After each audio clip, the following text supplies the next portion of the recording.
और हत्या करने, यीशु आया जीवन देने, बहुतायत जीवन। यीशु आया जीवन देने, बहुतायत जीवन।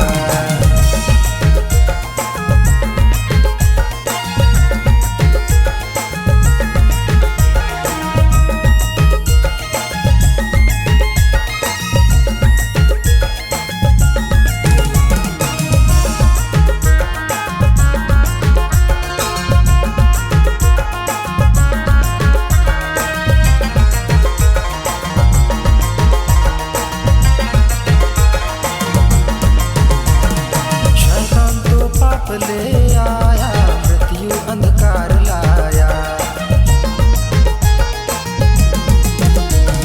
शैतान तो पाप ले आया, मृत्यु अंधकार लाया। यीशु आया जीवन देने, बहुतायत जीवन। यीशु आया जीवन देने, बहुतायत जीवन।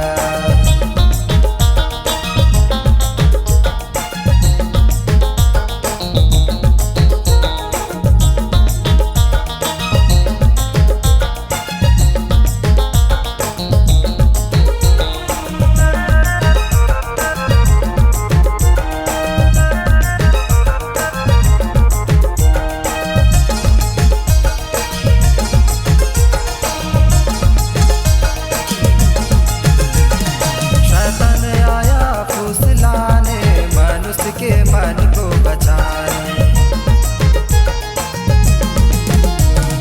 शैतान आया फुसलाने, मनुष्य के मन को बचाने। यीशु आया जीवन देने, बहुतायत जीवन। यीशु आया जीवन देने, बहुतायत जीवन।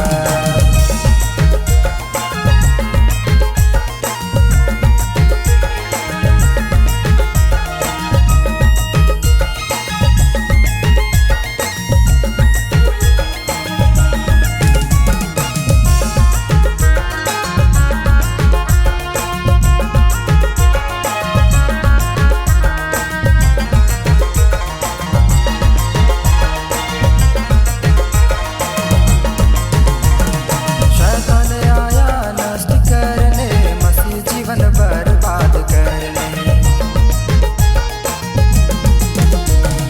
शैतान आया नष्ट करने, मसीह जीवन बर्बाद करने। यीशु आया जीवन देने, बहुतायत जीवन।